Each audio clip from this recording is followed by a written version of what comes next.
Assalamualaikum warahmatullahi wabarakatuh. Nama saya Kevin atau panjangnya itu Muhammad Kevin Rani Imron. Saya dari angkatan 2020 Ilmu Komunikasi Universitas Negeri Jakarta. Hari ini saya ingin menjelaskan tentang ini nih, tentang penelitian saya, miniskripsi saya gitu ya, berjudul Analisis Framing Pemberitaan Generasi Milenial dan Pemerintah terkait COVID-19 di media online.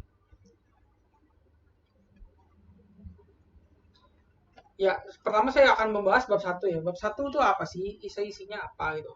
Oh, judulnya belum ya? Judulnya dulu kali ya, judul.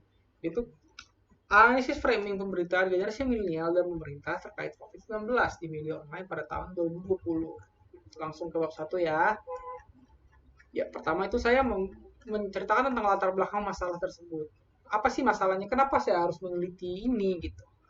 Ya pertama tuh ya dari COVID-19 itu sebuah pandemi yang menghancurkan banyak ekonomi negara gitu. Bahkan bukan ekonomi negara juga ya, ekonomi individu mungkin terhancurkan yang biasanya punya bisnis butuh ruang publik yang tidak memfokuskan kepada social distancing gitu. Tapi ada juga seperti e-commerce seperti Gojek itu walaupun peningkat menurun ya Gojeknya kayak untuk ininya tapi GoFood tambah banyak dan pengiriman-pengiriman tambah banyak gitu.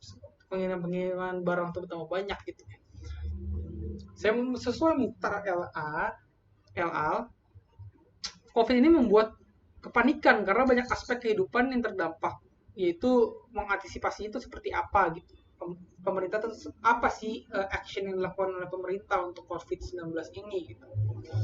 Ya yang bisa kita lihat itu adalah PSBB gitu-gitu ya, kayak social distancing, physical distancing, habis itu ada campaign di rumah aja oleh Gojek, terus kayak berita-berita tentang COVID gitu, update COVID, berapa sekarang angka yang terkena, berapa yang tidak terkena, atau di mana pusat yang red zone atau black zone mungkin sempat ada di Madura ya black zone itu.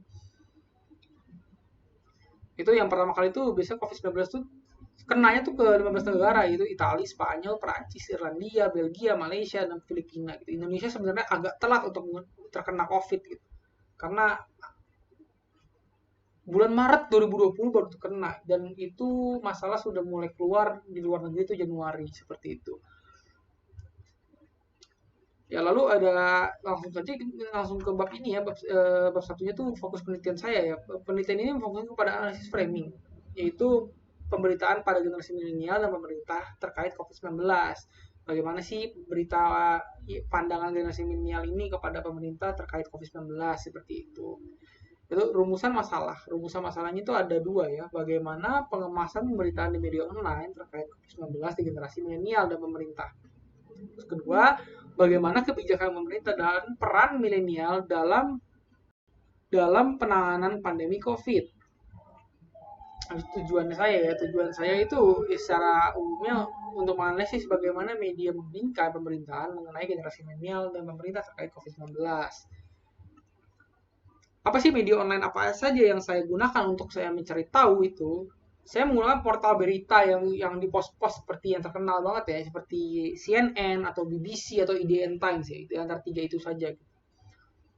Ya, saja itu manfaatnya itu adalah sebagai bahan informasi dan pembelajaran kepada mahasiswa untuk masyarakat dan masyarakat umum untuk lebih memahami ilmu komunikasi dalam bingkai media. Dan ini tuh bisa dieksplor lagi sebenarnya seperti framing tuh ada gitu.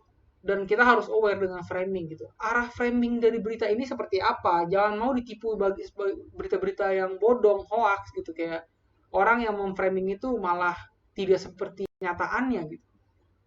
Terus kedua, sebagai bahan pembelajaran tentang kaidah pemberitaan media massa terkait isu-isu pandemi. Gitu ya, sebab kedua, itu saya menceritakan tentang konsep dan beberapa konsep lah ya, kayak teori-teori gitu. Analisis framing oleh Koshiki dan Goffman dan lain-lain tuh saya tapi akan menggunakan Robert Enman kalau di sini ya. Model penelitian Robert Enman gitu ya. Itu ada beberapa poin yang akan saya sebutkan nantinya. Ada generasi milenial, ini definisi generasi milenial itu apa gitu biar jelas aja. Pemerintah, definisi pemerintah dan definisi COVID gitu. Yang awal dari mana, tahun berapa, habis itu kenapa bisa tersebar di Indonesia dan lain-lain. Ada review juga ya. Nah, variabel dari penelitian ini adalah analisis framing dengan ininya ya. portal beritanya gitu, seperti itu. Dan paradigma yang saya gunakan itu adalah kontrafisme. Paradigma ini mempunyai posisi dalam pandangan tersendiri terhadap media dan teks berita. Kenapa kontrafisme? Karena saya akan mengkonstruksi dari beberapa berita menjadi satu, yaitu pendapat saya gitu.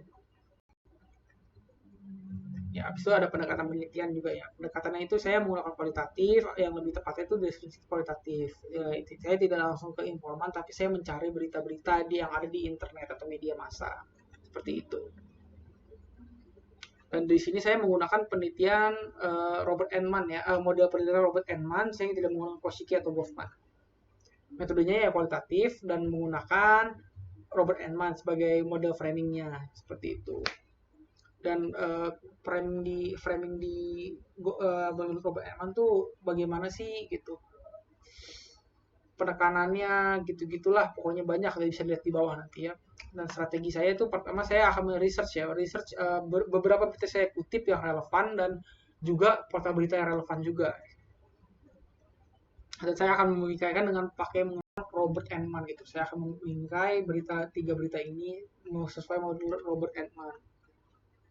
Selanjutnya itu ada ini ya, keterbatasan dalam penelitian ini ya gitu. Mungkin ya karena saya menggunakan Robert Enman saja gitu, bagai Zongdang Pan dan Kosicki juga tidak terungkit juga gitu ya. Jadi sehingga saya menggunakan Robert Enman aja gitu. Mungkin next time bisa dipakai Kosicki apa Zongdang Pan gitu. Dan untuk ini hasilnya bab 4 itu, hasil riset saya yaitu frame utama tuh adalah penyebaran virus corona. Habis itu kedua tuh metafora dan bahasanya itu penekanannya itu asal usul yang tersembunyi dan tanda-tanda awal infeksi itu udah mengaplikasikan rasa misteri tertentu atau urgensi gitu ya, karena urgensi emang sangat penting ya dalam pemberitaan seperti COVID seperti ini yang penularannya sangat cepat gitu, bahkan dari awal cuma 2 minggu, tiba-tiba seminggu, tiba-tiba 3 hari udah bisa tertular juga gitu. Ini juga ada pengabaian frame alternatif gitu, kayak frame yang ini tidak dipentingkan, yang penting yang ini gitu, karena emang udah kelihatan dari frame utamanya ini untuk urgensi dan kredibilitas informasi juga gitu. Visualnya itu adalah dokter ahli sedang berbicara di depan podium seperti itu. Tone penekanan juga sangat penting, kayak asal usul yang saya bilang tadi, asal usul virus ini gitu. Konteks sejarah juga ada yang menceritakan tentang wabah-wabah sebelumnya gitu seperti apa gitu. Ya, dalam simpelnya itu adalah berita ini tampak memframe penyebaran awal virus corona gitu sebagai topik yang signifikan. Elemen-elemen framing spesifik itu ada juga yang banyak, tapi kita harus langsung ke informannya karena di sini tidak secara spesifik ya, lebih ke urgensinya gitu. Teori framing OPM saya telah terapkan untuk meneliti ini dan ya sudah saya iniin juga. Dan bab 5-nya saya ada saran dan kesimpulan dan saran gitu. Kesimpulannya ya, kita sebagai masyarakat atau sebagai peneliti kita tidak boleh tidak boleh percaya begitu aja dengan framing ya. Tidak boleh juga kita tuh menolak sesuatu berita ini framingnya sangat begini, enggak. Kita harus meneliti, kita harus be smart people, kita harus meneliti semuanya itu, yaitu salah satunya dengan cara mengetahui teori-teori framing seperti Robert Enman atau Zongdan Pan dan Kosicki dan lain-lainnya. Ya seperti itu. Dan saran saya ya udah termasuk dalam kesimpulan saya juga ya, itu kayak kita harus lebih berhati-hati di media massa, kita harus bijak, harus smart people, kita nggak boleh jadi orang bodoh seperti itu. Ya terima kasih, segitu saja dari saya. Wassalamualaikum warahmatullahi wabarakatuh.